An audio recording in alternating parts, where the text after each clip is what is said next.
Long ago in Ireland there were many kings. There lived a widow who has only one daughter. When the daughter was young, she was very delicate, so her mother never asked her to do any work. When she grew up, she was not accustomed of doing any work, so she will not do any then. Her mother was so angry with her once that she gave her a beating. At this time, a prince happened to be passing the house, and he heard the girl crying. He went to the house and asked why was she crying. The mother was ashamed, so she said that she beat her because she was doing too much work. On hearing this, the prince asked her to let her go to the palace, and she will be very useful. At first, the mother pretended that she could not live without her, but at last he persuaded her to let her with him. Then he brought in the coach to the palace. When they arrived at the palace, the prince brought the girl to the queen. When he told her the story, the queen was surprised and said she would get married to her son if her work was satisfactory. When the girl went to bed, she could not sleep, but thinking of what the queen would say if she knew that she was not able to work. The next morning, the girl was wakened very early. She was accustomed to this because she slept until 12 o'clock. After breakfast, the queen took her to a room, which was furnished only by a table and a chair. There was a pile of flax on the floor. The queen told her to spin the flax into a thread and she would call back in the evening to see it. The girl could not spin. She tried to do so, but couldn't. Then she began to cry. After a while, she heard a knock at the door, and who came into the room but an old woman with a very big foot. "Why are you crying?" she asked. The girl told her story.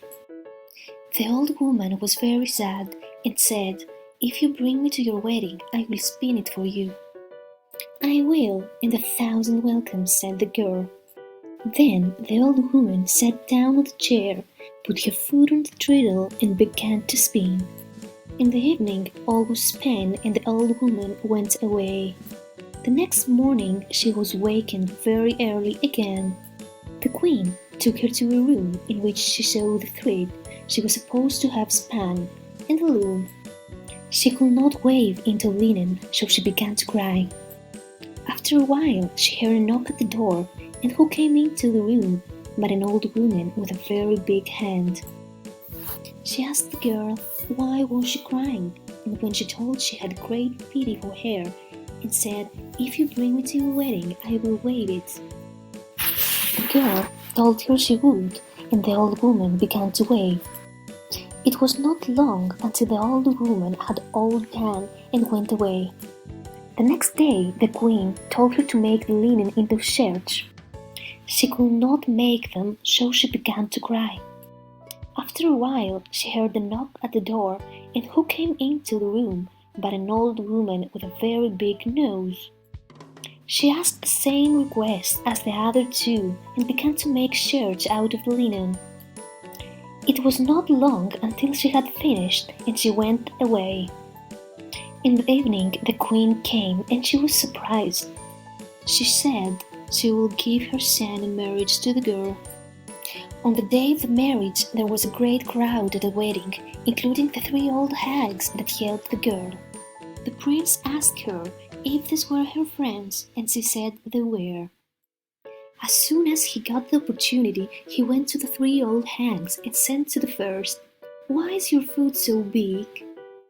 "Well," she said, "when I was young I got married to a very cruel man who kept me spinning all the day of my life, and all the blood of my body went into my foot." "And why is your hand so big?" asked the prince the second. "My story is the same," she said, "only that I was kept waving until all the blood of my body went into my foot." "And why is your nose so big?" asked the prince the third. "Their husbands were all right comparing to mine," said the third.